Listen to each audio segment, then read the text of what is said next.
যুক্তি করে ইয়ামানের বাদশার সঙ্গে, আবু জাহাল যুক্তি করে ইয়ামানের বাদশার সঙ্গে।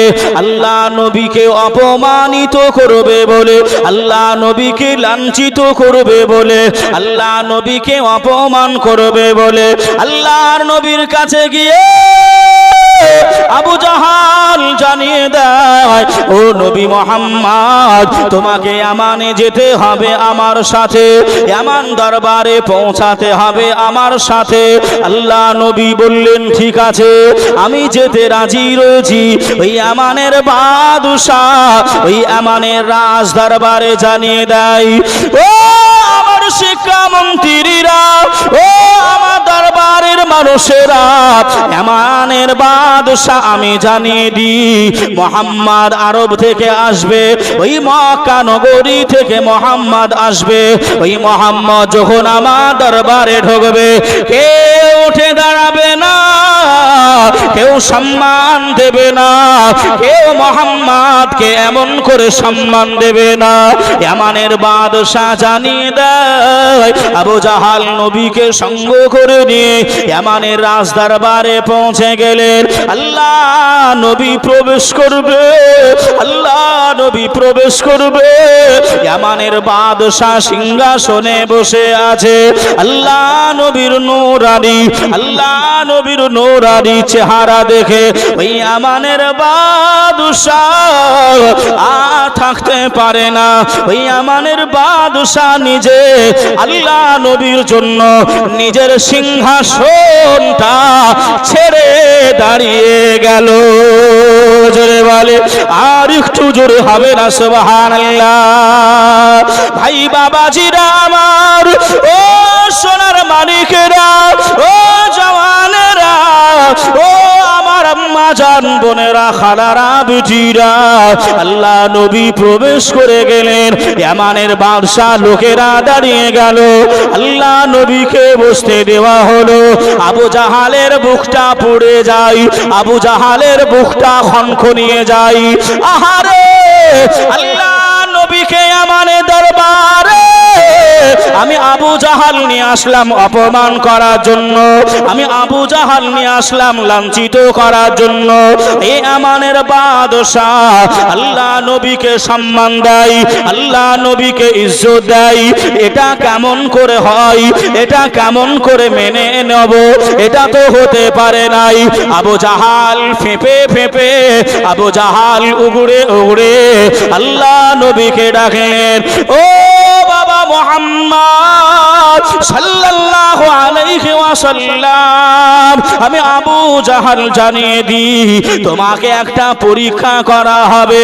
ওই পরীক্ষায় যদি তুমি পাশ করতে পারো, ওই পরীক্ষা যদি তুমি দিতে পারো, ওই পরীক্ষায় যদি উত্তীর্ণ হতে পারো, আমি আবু জাহাল ঈমানের কলেমা পড়ে আমি মুসলমান হয়ে যাব।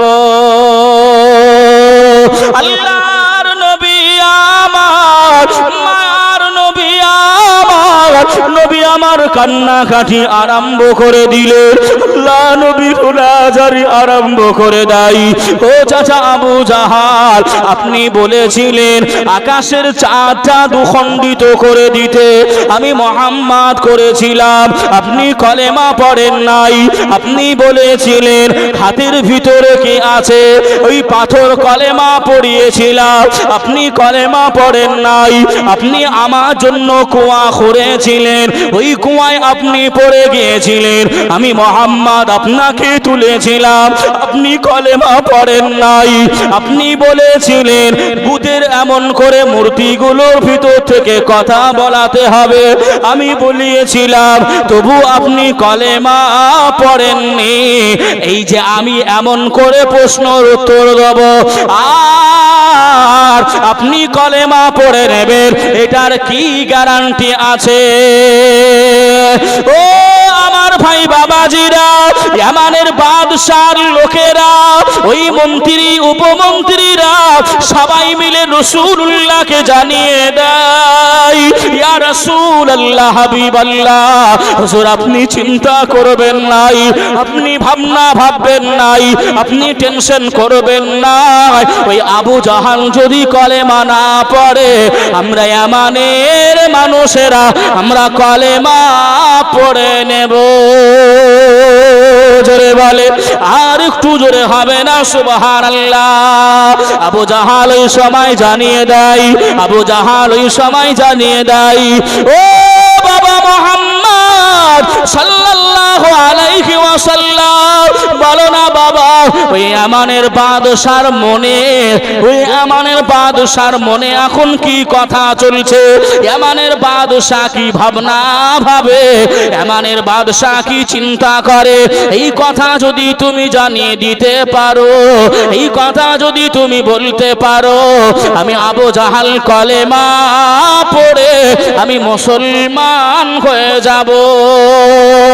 আল্লাহর নবী আমার, মায়ার নবী আমার, আল্লাহ নবী মাটির দিকে মুখ করলেন, আল্লাহ নবী আকাশের দিকে মুখ করলেন, আল্লাহ নবী জানিয়ে দিলেন, ও আমার সঙ্গী সাথীরা, ও ইয়ামানের বাদশার লোকেরা, আপনারা শুনে রেখে দেন, জেনে রেখে দেন, এই ইয়ামানের বাদশার মনে মনে চিন্তা, ইয়ামানের বাদশা এখন ভাবে, আল্লাহ ইয়ামানের বাদশার ঘর আলো করে আল্লাহ একটা কন্যা সন্তান দান করেছে, ওই কন্যা সন্তান চলতে পারে না, ওই কন্যা সন্তান দেখতে পাই না, ওই কন্যা সন্তান এমন করে কথা বলতে পারে না। ইয়ামানের বাদশা মনে মনে চিন্তা করে, আমার মেয়েকে কোন ডাক্তারের কাছে নিয়ে গেলে ভালো হয়, কোন হাকিমের কাছে নিয়ে গেলে ভালো হয়, এই চিন্তা ভাবনাই করে। আল্লাহ নবী যেই না জানিয়ে দিয়েছে, ইয়ামানের বাদশা ছুটে গিয়ে আল্লাহর নবীর কদমে লুটিয়ে পড়েছে। জোরে বলেন, ওই সময় জানিয়ে দিয়েছিলেন, ও ইয়ামানের বাদশা, আপনি কান্নাকাটি করবেন নাই, আপনি রোনা জারি করবেন না, আপনি চলে যান, চলে যান, আপনি বাড়িতে চলে যান। আমি রাসূলুল্লাহ, আমি হাবিবুল্লাহ জানিয়ে দিলাম, আল্লাহ পাক আল্লাহ তাআলা আপনার ওই মেয়েটাকে, ওই বোবা মেয়েটাকে, ওই নাংরানুলো মেয়েটাকে, যে মেয়েটা চলতে পারে নাই, যে মেয়েটা কথা বলতে পারে নাই, যে মেয়েটা শুনতে পায় নাই, ওই মেয়েটাকে আমি রাসূলুল্লাহ জানিয়ে দিলাম, আমার আল্লাহ পাক আল্লাহ তাআলা পরিপূর্ণতা ভাবে সুস্থতা দান করে দিয়েছে। জোরে বলে, আর একটু জোরে হবে না সুবহানাল্লাহ। ও সোনার মানিকেরা, ও জওয়ানেরা, ও আমার আম্মা জান বোনেরা, খালারা, বেটিরা, আল্লাহ নবীর জবান দিয়ে কথাটা বের হতে না হতে ওই ইয়ামানের বাদশা বিশ্বাস করে নিলেন, কেননা নবী মুহাম্মদ সাল্লাল্লাহু আলাইহি ওয়াসাল্লাম ছোট থেকে বড় হয়েছেন, ছোট থেকে জওয়ান হয়েছেন, জওয়ান হয়েছেন, কোনদিন ওই মুহাম্মদ মিথ্যা বলে নাই, কোনদিন মানুষকে ঠকায় নাই, কোনদিন মানুষের প্রতি জুলুম করে নাই। মক্কার বেঈমানেরা আল্লাহর নবীকে ডাকতেন আলামিন বলে, আল্লাহ নবীকে সত্যবাদী বলে, ওই বেঈমানেরা মনে করতে মক্কার মানুষেরা নবীর কাছে টাকা জমা রেখে দিতেন, আল্লাহ নবীর কাছে টাকা রেখে দিতেন, কেননা ওরা বিশ্বাস রাখতো নবী মুহাম্মাদের কাছে টাকা রাখা মানে এসবিআই ব্যাংকে থেকেও নিরাপদ। যে জায়গায় টাকা পাল্টানো তো দূরের কথা, একটু জায়গা হিলা নড়াচড়া করবে না। জোরে বলে, আর একটু জোরে হবে না সুবহানাল্লাহ। ও ভাই বাবাজিরা, আদরি করলেন না, ইয়ামানের বাদ বাদশাহ ওই আমানের রাজ দরবার থেকে ছুটতে ছুটতে বাড়ির দিকে রওনা হয়ে যায়। ওই বাড়িতে গিয়ে দরজায় ঠক ঠক করে আওয়াজ দেয়, ও মা মেয়ে, ও মা জননী, আমি তোমার আব্বা এসেছি, মা দরজা খুলে দাও। ওই মেয়েটা দরজাটা খুলে দিয়ে আব্বা জানকে সালাম দিয়ে ওই মেয়েটা আব্বাকে বললেন, আব্বা জান, আব্বা জান, আপনি আজ আমার এত বড় ক্ষতি করে দিলেন আব্বা। ওই সময় আমাদের বাদশাহ জানিয়ে দেয়, ও মা মেয়ে, কি ক্ষতি করলাম মা, একটুখানি তুমি যদি খুলে বলে দাও মা। তুমি তো শুনতে পেতে নাই, তুমি তো কথা বলতে পারতে নাই, তুমি তো চলতে ফিরতে পারতে না মা। তুমি কেমন করে চলতে পারছো, তুমি কেমন করে কথা বলতে পারছো, তুমি কেমন করে শুনতে পারছো।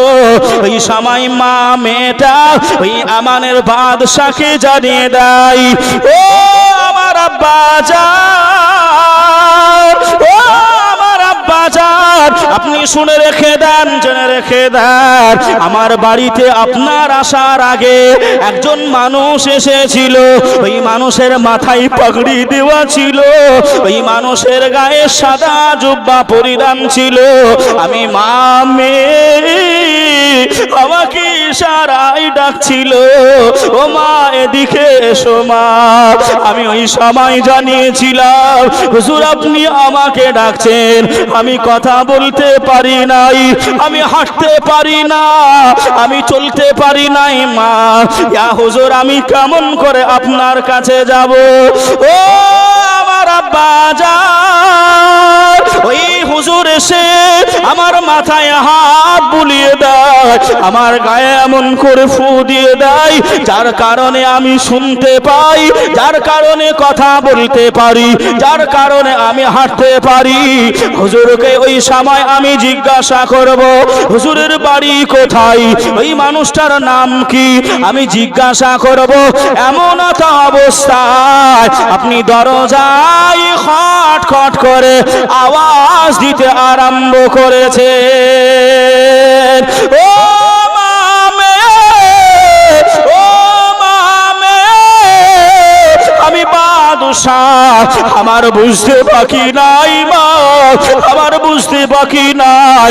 কে তোমার কাছে এসেছিল, কে তোমার মাথায় হাত বুলিয়েছিল মা, কে তোমার মুখের বুলিটা ফুটিয়েছিল মা, কে তোমার কানে শোনার ক্ষমতা দিয়েছে মা, কে তোমাকে চলার ক্ষমতা করিয়ে দিয়েছে মা।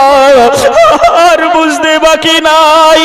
চাই না আমার টাকা, চাই না আমার রাজত্ব, চাই না আমার সিংহাসন মা মেয়ে, চলো না নবীর দরবারে চলে যাই। আল্লাহ নবীর দরবারে পৌঁছে গেলি, আল্লাহ নবীর দরবারে গিয়ে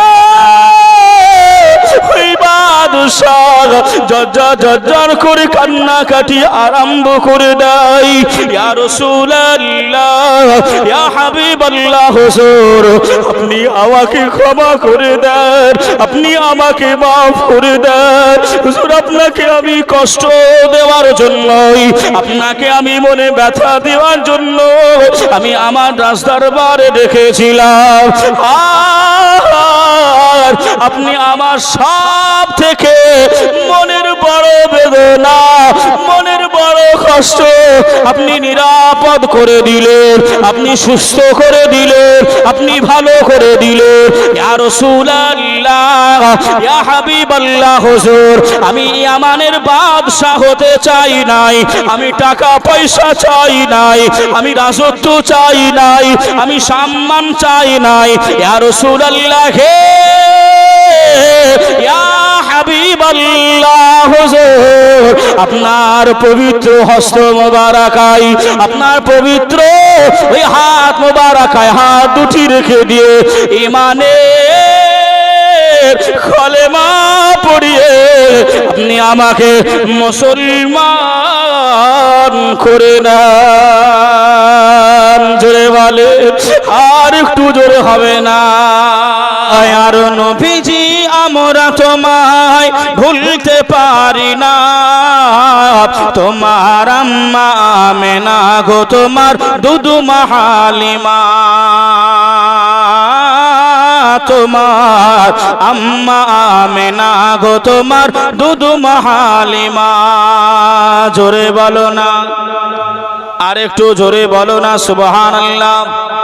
আচ্ছা বাবা, মাঝে মাঝে দু একটা ছন্দ বলছি, অসুবিধা হচ্ছে? আমাকে একটু বলেছে যে হুজুর মাঝে মাঝে একটু গজল বলবেন, মানুষরা এখানে পছন্দ করে, নইলে আমিও কিন্তু ইচ্ছাকৃত নয়, কথা বুঝছেন বাবা? যে তাই একটুখানি আপনাদেরকে নবীর প্রেম ঢুকানোর জন্যই, নবীর আশেক বানানোর জন্যই একটু কথাগুলো বলছি বাবা। দয়ার নবীজি আমরা তোমায় ভুলতে পারি না। তোমার আম্মা আমেনা গো তোমার দুধুমা হালিমা, তোমার আম্মা আমেনা গো তোমার দুধুমা হালিমা। তুমি জন্ম নিলে মা আমিনার ঘরে, খোদার ফারিস্তা আসে সে ঘরে। তুমি সিরাতে রাসূল মারেফাতের বুলবুল, তোমার দোয়া কবুল করতে খোদা দেরি করে না। তোমার আম্মা আমেনা গো তোমার দুধুমা হালিমা, তোমার আম্মা আমেনা গো তোমার দুধুমা হালিমা। দয়ার নবীজি আমরা তোমায়, দয়ার নবীজি আমরা তোমায় ভুলতে পারি না। তোমার আম্মা আমেনা গো তোমার দুধুমা হালিমা, তোমার আম্মা আমেনা গো তোমার দুধুমা হালিমা। যে কথাটা আমি আসতেছিলাম, আমাদেরকে মরে যেতে হবে, আমাদেরকে চলে যেতে হবে। দুনিয়ায় কে সারা জীবন থাকতে আসে না, দুনিয়া ছেড়ে দিয়ে কবরে যেতে হবে। ওই কবরে প্রশ্ন হবে, আল্লাহ নবীকে দেখানো হবে, আল্লাহ নবীকে চিনতে হবে। বাবা আমার নবীর সম্মান মর্তবা একটু বললাম, এবার একটুখানি আসেন বুঝে না আল্লাহ নবী মরণ সম্পর্কে কি বলেছে। আমার ভাইজান যেটা বলেছিল ওই দিকে লক্ষ্য করে একটুখানি টাচ দেওয়ার জন্য বলি বাবা। আম্মা জান আয়েশা সিদ্দিকা রাদিয়াল্লাহু তাআলা আনহাকে আল্লাহ নবী ডাকলেন, ও বিবি আয়েশা যাও যাও চলে যাও, আমার বেটি ফাতেমার বাড়ি চলে যাও, আমার বেটি ফাতেমাকে ডেকে দাও, আমি বেটি ফাতেমার সঙ্গে কথা বলতে চাই। আমি রাসূলুল্লাহ আমার কন্যা মা ফাতেমার সঙ্গে আমি কিছু সময় পেতে চাই। আম্মা জান আয়েশা সিদ্দিকা আল্লাহর নবীর হুকুমটা পে, আল্লাহ নবীর আদেশটা পে গুটি গুটি গুটি গুটি পায়ে বেটি ফাতেমার বাড়ি পৌঁছে গেলেন। বেটি ফাতেমার বাড়িতে পৌঁছে গিয়ে আম্মা জান বেটি ফাতেমাকে জানিয়ে দেয়, ও ফাতেমা তো জাহানের বাদশাহ রাসূলুল্লাহ তোমাকে এমন করে ডেকেছে বিটি, তুমি দেরি করো নাই, দেরি করো নাই, এখনই তুমি চলে যাও, আল্লাহ নবীর সঙ্গে দেখা করো। আম্মা জান ফাতেমা দৌড়াদৌড়ি করে আম্মা জান ফাতেমা আল্লাহ নবীর কাছে পৌঁছে গেলেন। আল্লাহ নবীকে সালাম দিলেন, আসসালাতু আসসালামু আলাইকা ইয়া রাসূলুল্লাহ, আসসালাতু আসসালামু আলাইকা ইয়া হাবিবাল্লাহ, আসসালাতু আসসালামু আলাইকা ইয়া রাহমাতাল লিল আলামিন। নবী গো ও মায়ার নবী, ও দয়ার নবী, আপনি আমি ফাতেমা, আপনি আমাকে ডেকেছে? আল্লাহ নবী বললেন, হ্যাঁ ডেকেছি বিটি, আমার পাশে একটুখানি বসো। আম্মা জান ফাতেমাকে আল্লাহর নবী বুঝায়, আল্লাহ নবী সান্ত্বনা দেয়, ও বিটি ফাতেমা, এ দুনিয়ায় কেউ চিরতরে থাকতে আসে নাই, আজ নয় কাল, কাল নয় পরশু, সবাইকে দুনিয়া ছেড়ে চলে যেতে হবে, দুনিয়ার মায়া ত্যাগ করতে হবে। ও বিটি ফাতেমা, তবে তুমি জানো কান্নাকাটি করবে না। আম্মা জান ফাতেমার আর বুঝতে বাকি রইল না, আল্লাহর নবী বিদায় নেবে, আল্লাহ নবী আমাদেরকে এতিম বানাবে। আম্মা জান ফাতেমা কান্নাকাটি আরম্ভ করে দিলে, রোনাজারি আরম্ভ করে দিলে। আল্লাহ নবী সান্ত্বনা দেয়, ও বিটি ফাতেমা কেঁদো না মা, কেঁদো না মা, কেঁদো না, ও মা কেঁদো না মা। আম্মা জান ফাতেমা কেঁদে কেঁদে বলে, ইয়া রাসূলুল্লাহ, আমার আম্মা জান খাদিজা আমাকে এতিম করে দিয়ে চলে গেছে, আমি মা হারা বিটি খাদিজা, আপনি আমার, আমি ফাতেমা আমার মা খাদিজা ছেড়ে দিয়ে আমাকে চলে গেছে। ইয়া রাসূলুল্লাহ, হাবিবাল্লাহ, আপনিও আমাকে ছেড়ে চলে যাবেন, আপনিও আমাকে এতিম বানিয়ে দেবেন। আল্লাহর নবী বোঝাই, আল্লাহ নবী সান্ত্বনা দেয়, ও মা ফাতেমা কেঁদো না মা, কেঁদো না, কেঁদো না মা, ও বিটি ফাতেমা কেঁদো না মা, কেঁদো না, কেঁদো না। আম্মা জান কান্না থামাই নাই, বিটি ফাতেমা চোপে নাই, বিটি ফাতেমা কান্না করে যায়, করে যায়। আল্লাহ নবী ওই সময় বললেন, ও ফাতেমা শুনে রেখে দাও, জেনে রেখে দাও, আমার বংশের ভিতরে, আমার আলাউলাদের ভিতরে সবার থেকে আগে আমি রাসূলুল্লাহ, আমার সঙ্গে তুমি বিটি ফাতেমা তোমার দেখা হয়ে যাবে। জোরে বলেন।